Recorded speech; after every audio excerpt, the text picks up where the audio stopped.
We're going to get right back to the action here at Budo and Xtreme Kombat. Alistair Fitzharris making his walk to the cage.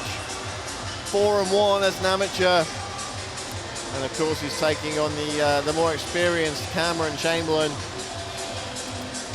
Chamberlain 3-7, so a bit of an uneven record, Jamie, but he does have a lot of experience. Yeah, he's not just experienced. Again, we've talked about this all night. Cameron's fought against a lot of high-level guys. I mean, real high level. He fought against Darius Maffei, who's probably one of the highest-level grapplers, as in wrestlers in the UK at that weight. So, you know, I've had Darius come down and train with one of my guys, Sam Keller, the mighty mole himself. So we know how good Darius is. So yeah, I mean, it takes nothing away from what Cameron's done. Contest is scheduled for 3-minute rounds. Introducing first your fighter in the blue corner. He holds an amateur record of 3 victories and 7 defeats. Representing Matrix MMA, Chamberlain. And as a corner standing across the cage in the red corner, he holds an amateur record of 4 victories, opposite 1 defeat. Representing Apex MMA, Alistair Fitzharris.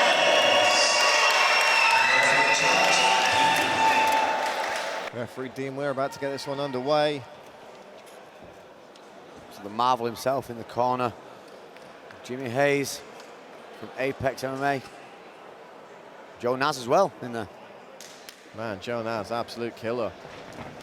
Seen him work. switch guys off in a second. He has indeed. Straight away by Fitzharris, trying to put that pressure on, and Chamberlain ready for it there. You know, good grapple in his own right. The blue belt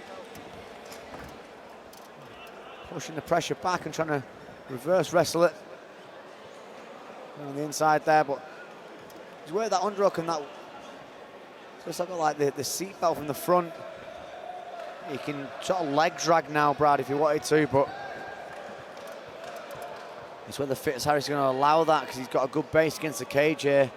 Sort of staying quite strong and sitting up, and he's now turned Chamberlain out. And he's got to watch that single leg drag down now.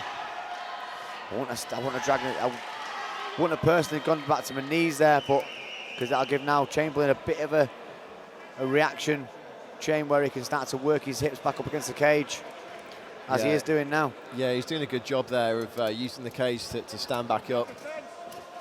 He's just being warned there by Dean Weir for actually putting his fingers through the cage. You can of course palm or fist off the cage. You cannot put your fingers or toes through it. Yeah, Chamberlain again up against the cage. We've seen, you know, where he has failed in fights, it has been being out wrestled, and at the minute, again, he is being pushed against the cage. His hips being nullified and making it very awkward. So Fitzharris doing probably the right job so far. Yeah, you know, these aren't huge fight-ending punches that he's landing, but they all add up at the end of the day. And when we talk about effective striking, the immediately impactful weighs in more than the cumulative. But you know, when the cumulative shots is all there are, that's what counts. Absolutely, it is, and this is the thing. I mean, you know, good work there from Chamberlain from the top, by the way. So he's got to be careful going the double overs though, because that's where you can get that sit through position. But good work on the top, and he's got that guillotine. Oh, could we be in for a mounted guillotine? He's got that guillotine to the side. This is tight, Jamie. Nah, he's done the right thing there by flattening himself out, but he's now still caught in it. So when he came out there, Brad, he should have flattened himself out, fully hips to the ground and stopped it. Now he's allowing. Well, he's passed into the side control there, so he's done a good job, Fitzharris, but it was a good scramble of events there.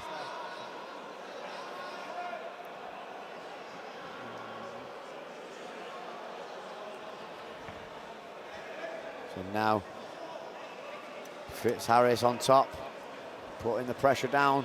Yeah, let's see what he can do from this side control position. He takes the back.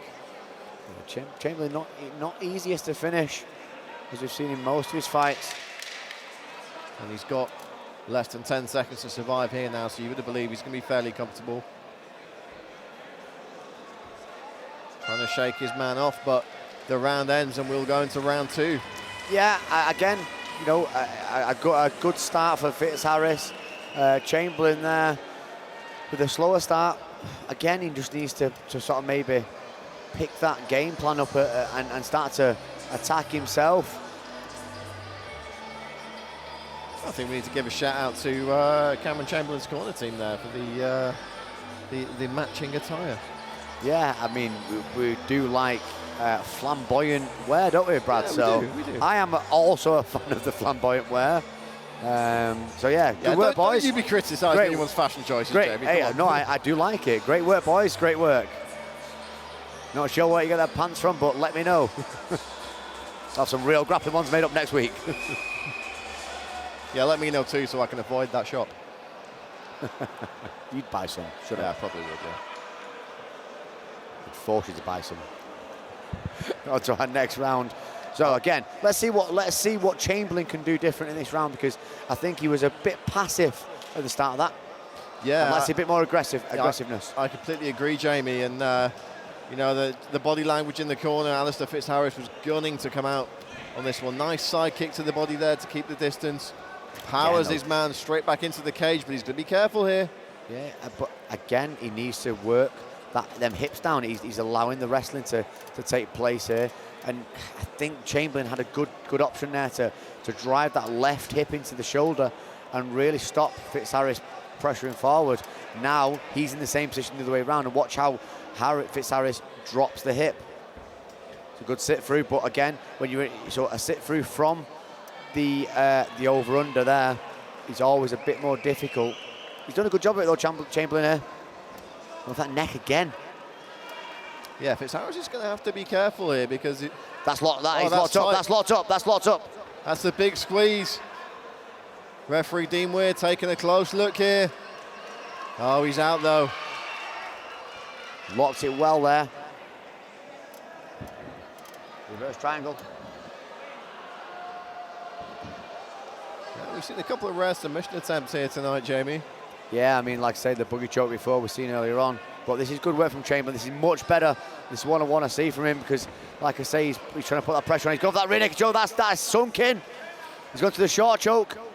This looks very tight. The big squeeze has come in, and there's the submission. Great work. And it's over. And that was the short choke that did it. So as he grasped them hands together, he went to the gable grip, and he dragged that arm right across the neck and finished it with the gable grip. What that means to Chamberlain, he's been on a bit of a losing streak recently, but look at that. It means everything to him. Yeah, you can see the emotion pouring out there from Cameron Chamberlain, and he's celebrating in the cage now with his corner, and of course his opponent's corner coming in to congratulate him as well. That clearly meant a lot to him, Jamie. Not just that, Chamberlain's been through a lot this past year, Brad. He's had a lot of issues at home with his son, and not seeing his son enough and things like that. And it's something that needs to be stopped, that kind of thing. As you know, it's not a political thing, this, but I see where he's coming from. He's very upset at a minute, and do you know what? He did that for his son. That's why he's pointing to the AGC. There, that's his son he's talking about, and you know what? You couldn't think of a better thing to fight for than your family, and that's what he's doing. Absolutely not, and all credit to Chamberlain there for a great performance, and you can just see the emotion on his face there, Jamie.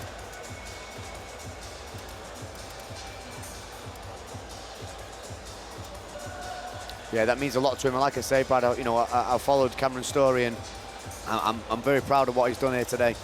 He's put a great performance on, and like you say, there's a lot more to life than just fighting, but fighting for your life is something else. Ladies and gentlemen, your referee Dean Weir has stopped the contest at 1 minute and 31 seconds of round 2. Declaring your winner by rear naked choke, Cameron Chamberlain. Yeah, spirited performance there from Alistair Fitzharris, who you may have said was the favourite going in, but all credit goes to Cameron Chamberlain there. A solid performance without some sticky situations, and as we've said, Jamie, you can see how much that win means to Cameron Chamberlain.